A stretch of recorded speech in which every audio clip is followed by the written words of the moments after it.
Geliefdes, ons gaan saam lees uit 1 Tessalonisense 4 vanaf vers 13 tot 18. Maar kom ons bid net eers saam voordat ons dit doen. Hemelse Vader, baie dankie dat ons weer vandag in U naam, in U teenwoordigheid kan wees. En Here, ons het dit verklaar aan die begin van hierdie erediens, dat al die heerlikheid U alleen toekom.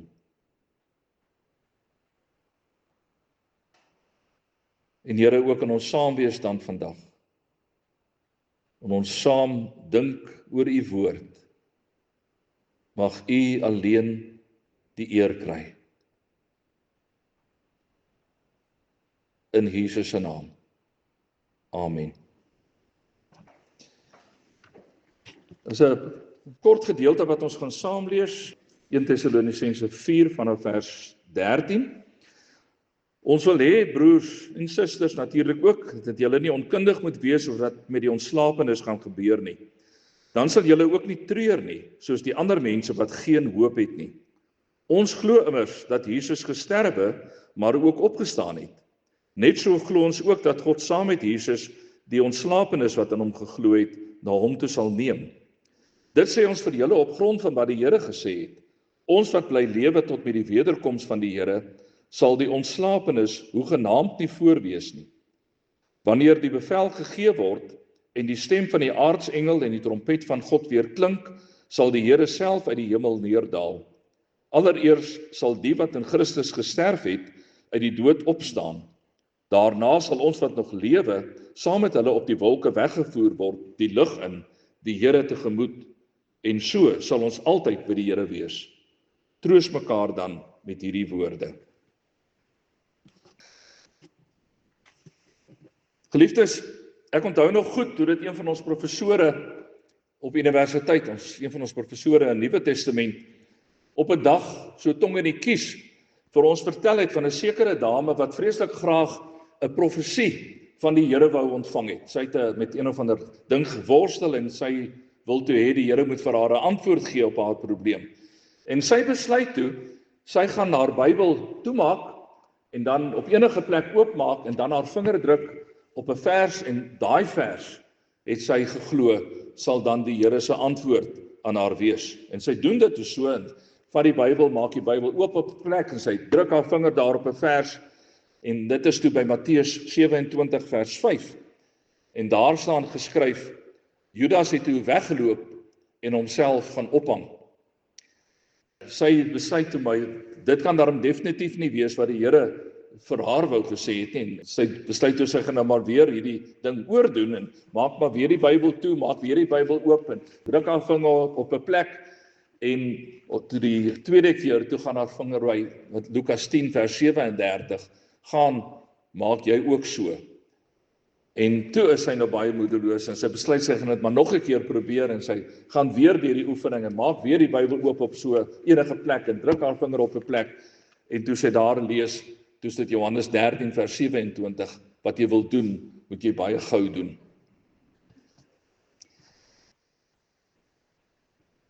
Broer en suster,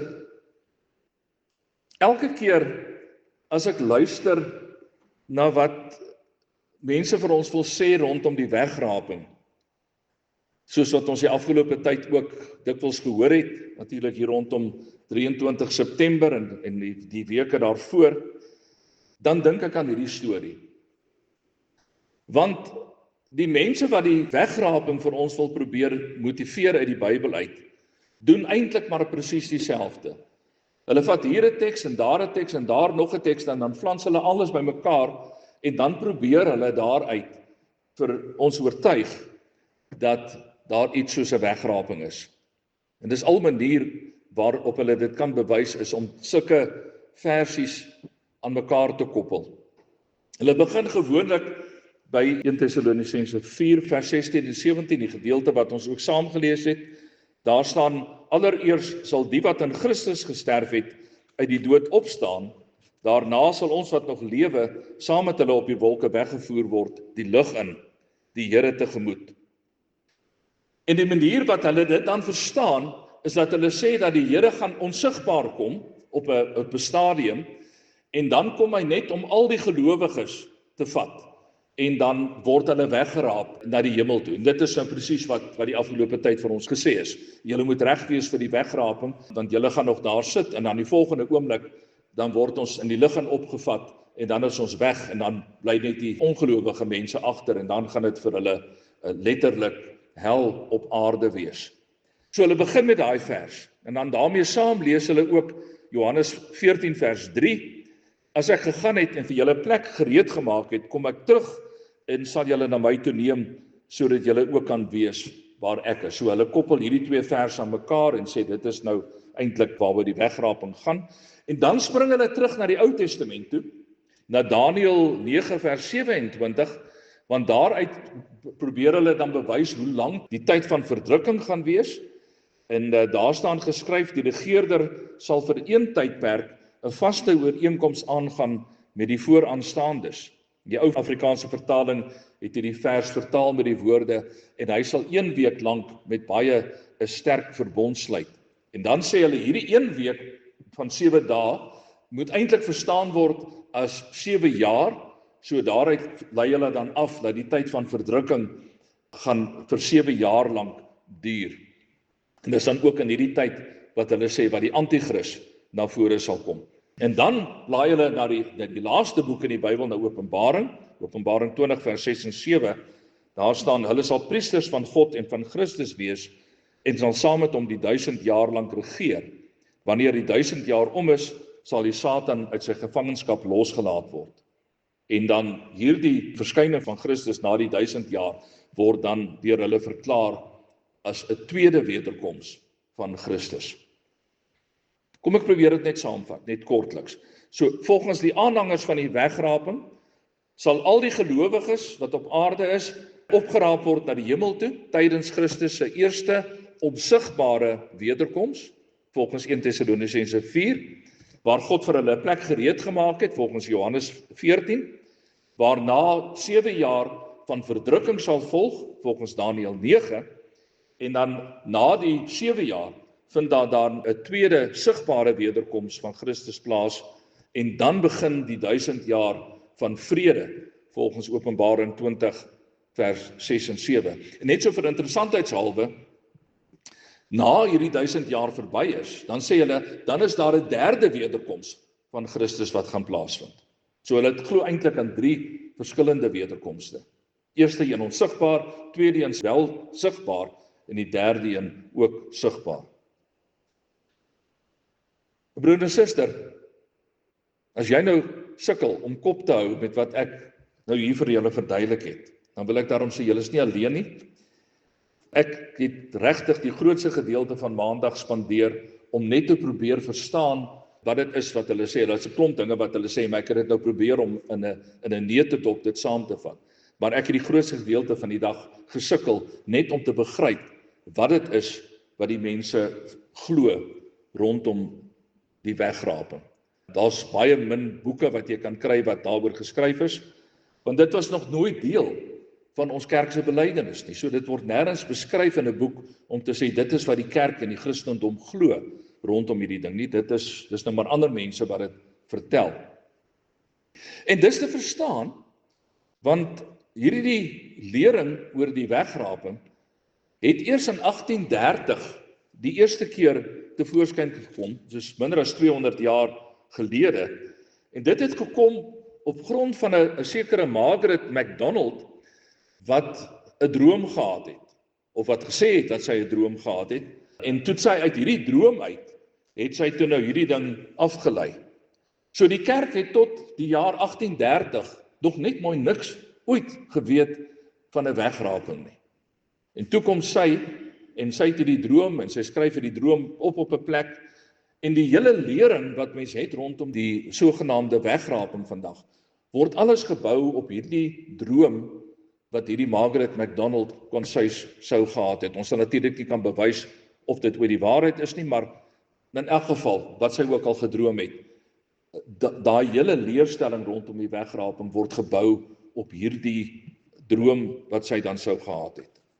En dan die enigste manier om dit dan te bewys is, dan moet jy dan uit hierdie droom, wat jy dan verstaan, en dat sy nou praat het oor die wegraping, moet jy nou terug gaan Bybel toe, en nou moet jy probeer om uit die Bybel uit bewysstukke te kry vir hierdie leerstelling. En soos ek sê, die enigste manier wat jy dit kan doen, is om al hierdie losstaande versies te vat, en dit dan bymekaar te sit, en dan te sê, dit is wat die Bybel vir ons daaroor leer. En ek weet, julle verstaan ook daarom al teen hierdie tyd, dat ons nie so met die Bybel kan werk nie. Ons kan nie maar net hier 'n stukkie vat wat ons pas en daar 'n stukkie vat wat ons pas nie. Ons gaan kyk na wat die Bybel in sy geheel sê, en as ons met 'n Bybelboek besig is, gaan kyk ons wat die boek in sy geheel sê. Ons probeer nie net hier en daar 'n stukkie vat wat ons pas nie. Nou, voordat ek terugkom by 1 Tessalonisense 4, om te gaan kyk wat Paulus eintlik vir ons daar probeer sê, wil ek net nog so ietsie sê rondom die wegraping, en waarom dit eintlik heeltemal onsinnig is, regtig, om dit te glo. Dit maak eintlik geen sin nie. In die eerste plek, maak die Bybel nêrens melding van 2 of 3 wederkomste van Jesus Christus nie. Die Bybel is hieroor baie duidelik. Op al die plekke waar daar in die Nuwe Testament geskryf word oor die wederkoms, en julle onthou die Griekse woord wat ek nou al gebruik het 'n paar keer om die wederkoms aan te dui, die parousia. Elke keer as daai woord gebruik word in verband met Jesus Christus, dan gaan dit oor die een wederkoms van Jesus aan die einde van die tyd. En van die voorbeelde daar is Matteus 24 vers 3, sê vir ons wanneer sal hierdie dinge gebeur en wat sal die teken van die koms wees, die parousia, en van die einde van hierdie wêreld. Dis die vraag wat die disippels aan Jesus gevra het. Met ander woorde, wanneer gaan dit gebeur, die wederkoms, die einde van die wêreld? Vertel vir ons daarvan. So hulle verstaan daaronder, as die Bybel praat van die wederkoms of van die parousia, dan verstaan hulle daaronder die een gebeurtenis wanneer Jesus weer kom. En dit is maar een van baie verse wat dieselfde tema eintlik het. Verder is die Bybel baie duidelik daaroor dat God se kinders wat nog met tydens sy wederkoms lewe hier op aarde sal wees. Ons gaan nie op 'n ander plek wees nie. Ons gaan nie iewers in die lug wees nie. Ons gaan hier op aarde wees as Jesus se wederkoms plaasvind. Die ouens wat glo in die wegraping sê ons word weggevat, ons is in die lug in en dan kom Jesus weer op aarde. Maar die Bybel sê anders. Anders sal 1 Tessalonisense 3 vers 12 tot 13 geen sin maak nie. Paulus roep in daai vers die gemeente op om onberispelik en heilig voor hom te lewe. Paulus skryf daar, en mag die Here julle liefde vir mekaar en vir alle mense laat groei en oorvloedig maak, net soos ons liefde vir julle. So sal hy julle innerlik sterk maak, dat julle onberispelik en heilig voor God ons Vader sal staan, wanneer ons Here Jesus kom. En weer eens daai woord parousia, saam met al sy heilige engele. In die derde plek word daar nêrens verwys na 'n onsigbare wederkoms van Jesus nie. Inteendeel, daar word oor en oor vir ons gesê dat Jesus sigbaar gaan kom, dat almal hom gaan sien. Lukas 21 vers 27, en dan sal hulle die seun van die mens met groot krag en majesteit op 'n wolk sien kom. En natuurlik die baie bekende vers in Openbaring 1 vers 7, kyk, hy kom met die wolke en al die mense sal hom sien, ook hulle wat hom deurboor het, met ander woorde ook die ongelowiges. So waar die idee vandaan sou kom, dat Jesus so stil gaan terugkom aarde toe, sonder dat mense eers bewus is daarvan, dit weet ek nie. Maar dit kom beslis nie uit die Bybel uit nie. Miskien het hierdie vrou dit in haar droom gesien, maar dit kom definitief nie uit die Bybel uit nie. Nou goed, hoe moet ons dan 1 Tessalonisense 4 vers 17 verstaan? Daarna sal ons wat nog lewe, saam met hulle op die wolke weggevoer word, die lug in. Daar's 'n bekende uitdrukking onder die eiendomsagente. As jy jou huis wil verkoop, het hulle so 'n uitdrukking, hulle sê location, location, location. Dis al wat saak maak. Jy kan die mooiste huis hê en die duurste huis hê, maar as jy op 'n verkeerde plek gebou is, gaan jy nie baie geld kry vir jou huis nie. Nou ek het 'n ander soortgelyke uitdrukking, en dit is as ons met die Bybel werk en jy kom by 'n vers wat jy sit en wonder hoe moet ons hierdie vers verstaan? Dan is my uitdrukking konteks, konteks, konteks. Want jy kan net mooi enige ding in 'n Bybelvers inlees wat jy wil, as jy dit buite konteks lees. As jy net daai een versie vat, soos wat ons nou in hierdie verhaal in die begin oor gepraat het, en jy gehaal daai een versie uit, en jy probeer dit nou op jou lewe toepas, of sê dit is nou die Here se boodskap aan my, of baie mense het mos hierdie kaartjies, wat hulle elke dag 'n kaartjie uithaal net met 'n enkele Bybelvers. Ons werk nie so met die Bybel nie. Ons werk binne konteks met die Bybel. Ons lees in die breër verband wat die Here vir ons wil sê. In Afrikaans het ons mos hierdie mooi uitdrukking, elke ketter het sy letter. En as jy 'n Bybelvers buite konteks aanhaal, dan is dit presies wat jy besig is om te doen. Jy is eintlik maar besig om, baie dikwels besig om kettery te verkondig. Nou goed, om hierdie vers 17 te verstaan, moet ons eerstens iets begryp van die omstandighede van hierdie gemeente in Thessalonika. En dan moet ons gaan kyk na wat Paulus in die res van hierdie brief skryf, en ons moet baie spesifiek gaan kyk na die paar verse voor vers 17 en die vers na vers 17, om dit mooi te begryp. Nou net so 'n bietjie agtergrond rondom 1 Tessalonisense. Hierdie is die heel eerste brief wat Paulus geskryf het. So ons die briewe soos wat dit in die Bybel voorkom, is nie in volgorde van hoe dit geskryf is nie. Dit is eintlik in volgorde van hoe lank die briewe is. Maar 1 Tessalonisense is die heel oudste brief wat ons het van Paulus. En nie alleen dit nie, dit is ook die heel oudste dokument wat ons het van die hele Nuwe Testament. Dit is selfs ouer as wat die evangelies was. Die oudste evangelie is Markus, en hy is hier ongeveer 65 jaar na Christus geskryf, hierdie brief in 50 na Christus. So die Markus evangelie is 15 jaar later geskryf as wat Paulus hierdie brief aan die Tessalonisense geskryf het.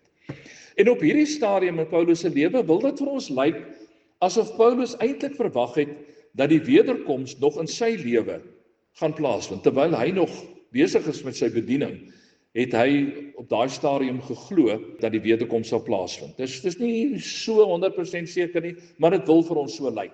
Later aan het Paulus se gedagtes bietjie verander, hier in 1 Korintiërs onder andere, dan lyk dit asof hy besef, dit gaan waarskynlik nie in sy lewe plaasvind nie, maar wel 'n bietjie later. Maar een voorbeeld hiervan vind ons in vers 15, ons wat bly lewe tot met die wederkoms, die parousia van die Here, sal die ontslapenis hoegenaamd nie voorwees nie. En die klem op ons wat bly lewe, wat hy homself dan inreken. Nou goed, wat het gebeur? Paulus het gegaan, hy het gepreek daar in Thessalonika, hy het 'n gemeente gevestig, en die gemeente het hoofsaaklik uit Grieksprekendes bestaan, met ander woorde Griekse burgers. Later het hy vir Timoteus teruggestuur, nadat hy weggegaan het uit Thessalonika, het hy vir Timoteus teruggestuur om te gaan kyk hoe gaan dit in hierdie gemeente. Paulus was bietjie bekommerd, die Jode veral het op daai stadium die Griekse gelowiges baie vervolg, hierdie Christenkerke, en Paulus was bekommerd oor hulle. So hy stuur nou vir Timoteus terug, en hy sê vir hom, hy moet gaan uitvind, hoe gaan dit met hierdie gemeente? Julle kan daai geskiedenis gaan lees in Handelinge 17, van vers 5 tot 10. En nou kom Timoteus terug na Paulus toe, en hy kom met vreeslike goeie nuus by hom aan. Hy sê vir hom, dit gaan goed in hierdie gemeente. Hulle, die jong gelowiges daar in Thessalonika, dien die Here met oorgawe. Trouwens, uit die eerste paar verse van die brief, ek gaan dit nie nou lees nie, maar gelees het gerus by die huis, in hoofstuk 1, dan is dit duidelik, dat Paulus sê, hierdie mense, stel vir ander 'n voorbeeld van ware Christendom, van toegewydheid aan die Here. En ek het gedink, dis 'n wonderlike getuigskrif, wat mens kan kry oor 'n gemeente. Mag dit waar wees, ook van ons eie gemeente, dat mense sal sê, as hulle hier kom, dat hulle sê, maar ons sien hier, dat hierdie mense dien die Here met oorgawe. Maar, dan sê Timoteus, daar's iets wat pla by hierdie gemeente, daar's iets wat 'n onsekerheid by hulle veroorsaak. Want hulle wonder, wat word van die gelowiges wat reeds oorlede is, as Jesus weer sou kom? So dis die vraag waarmee hierdie mense worstel. Hoekom is dit vir hulle so 'n ernstige vraag? Want die Grieke van daardie tyd het doodgewoon nie geglo dat 'n liggaam uit die dood uit kan opstaan nie. Hulle het gesê dis onmoontlik. In hulle denke, in die Griekse denke, was dit 'n onmoontlikheid geweest. As mens gaan kyk in Handelinge 17 vers 32, dan is Paulus besig om te preek daar op die Areopagus en hy praat daar met Grieke en met geleerde Griekse mense en dan op 'n stadium dan vertel hy vir hulle van die opstanding van Jesus Christus, dat hy liggaamlik opgestaan het uit die graf uit. En dan lees ons daar, toe hulle van die opstanding uit die dood hoor, het party hom uitgelag. So in die Griekse denkwêreld van daardie tyd was dit doodgewoon onmoontlik vir iemand om uit die dood uit op te staan. Vir baie mense is dit vandag nog steeds 'n probleem, hulle glo dit nie. Maar hieroor is die Nuwe Testament baie duidelik en Paulus baie duidelik. Hy sê nee, dit gaan gebeur. Net soos wat Jesus uit die dood uit opgestaan het, dan gaan dit ook met mense gebeur. Daar in vers 14 verduidelik Paulus dit vir hulle dat Jesus se fisiese opstanding juis die waarborg is dat die gelowiges ook uit die dood uit sal opstaan. Ons wat doodgaan, sê hy die Jesus se opstanding is die waarborg dat ons ook sal opstaan. Ons glo immers dat Jesus gesterwe maar ook opgestaan het. Net so glo ons ook dat God saam met Jesus die ontslapenes wat aan hom geglo het na hom toe sal neem. En dit stem presies ooreen met wat Paulus op 'n ander plek skryf, 1 Korintiërs hoofstuk 15, in vers 12 en 13 sê hy, as ons dan verkondig dat Christus uit die dood opgewek is, hoe kan party van julle nog beweer dat daar geen opstanding van die dooies is nie? As daar geen opstanding van die dooies is nie, beteken dit dat Christus ook nie opgewek is nie. En dan vers 20, maar nou Christus is opgewek uit die dood, as eersteling uit die wat gesterf het. So wat Paulus hier in 1 Tessalonisense 4 in vers 15 veral wil sê, is dat julle het nie nodig om bang te wees wat met die dooies gaan gebeur nie. Julle hoef nie bang te wees dat die gestorwenes nou begrawe is en dat hulle met ander woorde geen deel sal hê aan die wederkoms van Jesus Christus, of dit sal misloop op een of ander manier nie. Hy skryf daar in vers 15, dit sê ons vir julle op grond van wat die Here gesê het, ons wat bly lewe tot met die wederkoms van die Here, sal die ontslapenes hoegenaamd nie voorwees nie. Onthou, dit gaan nou nog steeds oor hierdie een wederkoms wat die Bybel van praat, die een sigbare wederkoms van Jesus aan die einde van die tyd. En dan verduidelik Paulus in vers 16 en 17 wat met die wederkoms van Christus gaan gebeur. Hy sê daar, die Here gaan met heerlikheid kom vanuit die hemel aarde toe, daarna gee hy die bevel, gepaardgaande met 'n trompetgeskal, dat die kinders van die Here wat reeds gesterf het, uit die dood moet opstaan. En is baie duidelik dat Paulus nie hier aan iets dink wat in die geheim gaan gebeur nie. Die 2020 vertaling stel dit eintlik baie mooi. Die Here self sal met 'n luide bevel, met die stem van 'n aartsengel en met 'n trompetgeskal van God uit die hemel afkom, en diegene wat in Christus gesterf het, sal eerste opstaan. Paulus bevestig dit ook in Johannes 5 vers 28. Hy sê daar kom 'n tyd wanneer almal wat in die grafte is, sy stem sal hoor en sal uitgaan. Die wat goed gedoen het, sal opstaan en lewe, en die wat verkeerd gedoen het, sal opstaan en veroordeel word. En dan volg vers 17, dis nou eintlik die kernvers wat die mense gebruik rondom die wegraping. Daarna sal ons wat nog lewe saam met hulle op die wolke weggevoer word, die lig in, die Here tegemoet, en so sal ons altyd by die Here wees. Nou die Griekse woord wat hier gebruik word, maak nou nie saak wat die woord is nie, maar die Griekse woord wat hier gebruik word, wat ons vertaal met weggevoer, is die woord wat hierdie mense wat die wegraping aanhang, vreeslik graag gebruik. En hulle vertaal dit nie met weggevoer, saamgevat na die Here toe nie, maar hulle vertaal dit as 'n wegraping, 'n wegpluk uit die aarde uit van al die gelowiges. Maar geliefdes, die probleem is dat daai woord nêrens in die Bybel die betekenis van 'n wegraping van gelowiges het nie. Dit beteken doodeenvoudig nie dit nie. So die enigste manier wat hulle hierdie wegraping eintlik kan probeer motiveer, is deur 'n ander betekenis aan hierdie woord toe te voeg, wat dit nie het nie. En nie alleen dit nie, maar vers 17 handel spesifiek oor die wederkoms. Ons het dit mos nou gesien, die hele gedeelte wat ons gelees het, van vers 13 tot 18, die hele gedeelte gaan oor die wederkoms, die parousia van Jesus Christus, daai een wederkoms aan die einde van die tyd. En Paulus praat dus hier nie van iets wat gaan gebeur voor die wederkoms nie, hy praat van iets wat gebeur met die wederkoms, die sigbare wederkoms van Jesus Christus aan die einde van die tyd.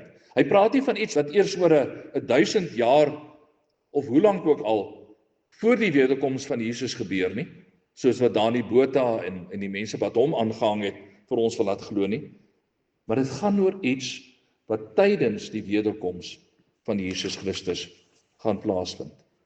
En wat presies is dit wat gaan gebeur?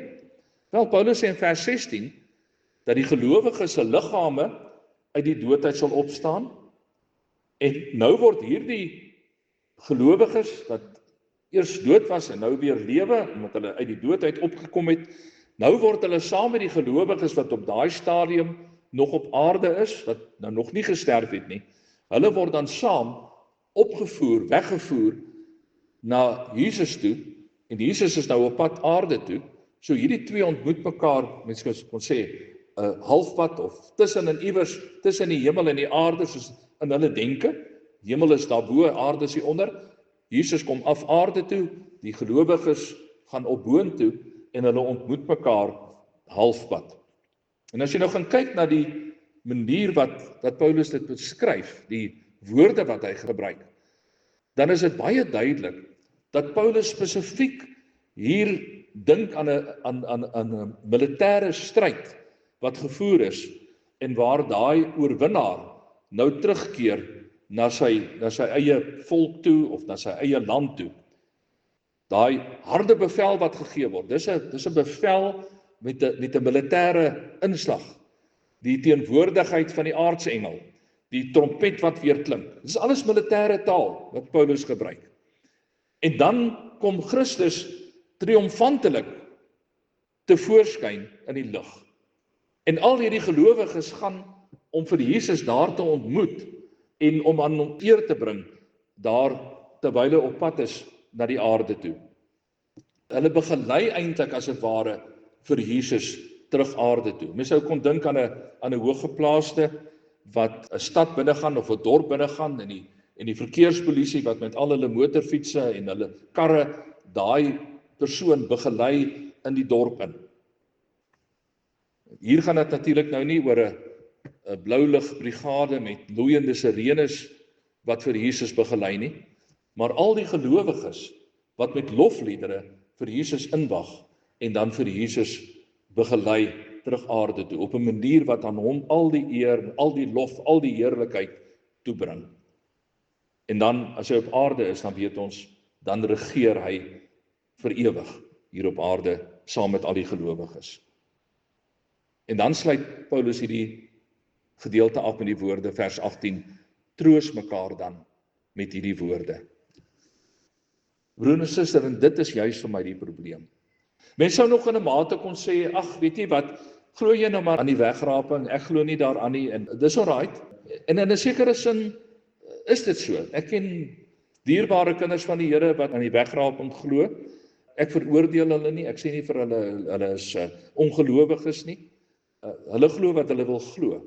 Maar my probleem kom juis hiermee in, dat die boodskap, en dit is keer op keer die misverstande rondom die eindtyd, die misverstande rondom die laaste dinge wat gebeur, word juis baie keer gebruik op 'n manier wat nie vir ons troos bring nie, maar wat vir ons vervul met vrees. En hierdie hele boodskap van die wegraping is eintlik daar om vir ons te vul met vrees. As jy gaan luister het, die van julle wat dit dalk gedoen het, hoe Dani Botha, hy het 'n onderhoud gehad op 'n stadium met Isak Du Plessis, en dan dit sy hele klem is daarop, julle moet reg wees, want ek sê vir julle, as julle gaan agterbly, is dit hel op aarde. Dis sy woorde wat hy gebruik het. Julle kan julle nie indink hoe erg dit gaan wees nie. Die Here het aan my verskyn en hy het vir my vertel hoe dit gaan wees. En julle, ek kan dit nie eens herhaal nie, dis so erg. En daai vrees, wat dit ook by gelowiges baie keer bring, dis verkeerd, want dit is nie wat die Here bedoel het nie. Ek het gehoor van gelowiges, ook hier in ons eie gemeente het dit met my gedeel, wat hulle vertel het hoe hulle daai nag van 23 September omtrent nie kon slaap nie. Hulle het geweet dis nie die waarheid nie. En tog het hierdie ding geknaag aan hulle. En hulle was bang geweest vir wat daai mense nou verkondig het, wat gaan gebeur. Maar geliefdes, ons bely mos nêrens dat ons glo aan die wegraping nie. Ons bely wel dat ons glo aan die wederkoms van ons Here Jesus Christus. En ons bely wel dat ons glo aan die opstanding van die mensdom. En daarvoor, regtig, het ons mos nie nodig om bang te wees nie. As jy 'n kind van die Here is, dan is dit nie iets wat jy in vrees voorwag nie, dan is dit iets wat jy in opgewondenheid afwag, dat dit moet gebeur. Ons het nie nodig om bang te wees daarvoor nie. Inteendeel, ons sien met verlange daarna uit, soos wat ons verlede Sondag ook daar in Openbaring 22 vers 20 gesien het. Hy wat dit alles getuig sê, ja, ek kom gou. Amen. Kom, Here Jesus. En daarom, broer en suster, kom ons leef vreesloos elke dag. Nie met hierdie vrees van dat ons weggeraap gaan word nie, dat ons weggeraap word van die aarde af nie, maar met die verwagting dat ons Here Jesus terugkom aarde toe, dat hy met die wolke kom met sy wederkoms en dat ons dan saam met hom hier op aarde sal regeer, soos wat hy dit vir ons ook daar in Openbaring baie duidelik sê. Maranatha, kom Here. Amen.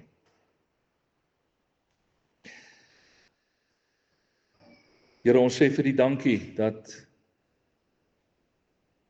ons vandag kan uitsien na die wederkoms.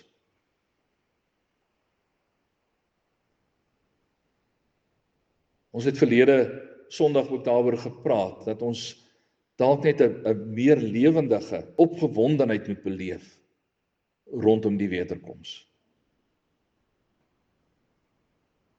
En Here, ons sien dat Paulus daarvoor gebid het, dat hy gebid het, Here, kom gou. Ons sien dat Johannes dit gebid het, Here, kom gou. En Here, ons wil ook vandag kom bid, kom gou, dat u heerlikheid hier op aarde kan deurbreek, dat u heerskappy hier op aarde ten volle kan deurbreek. Dat u geëer kan word deur almal. Dankie dat ons mekaar kan troos met hierdie woorde. Dat ons nie nodig het om mekaar met vrees te vul nie, maar dat ons mekaar kan troos. Die Here kom en die Here kom gou.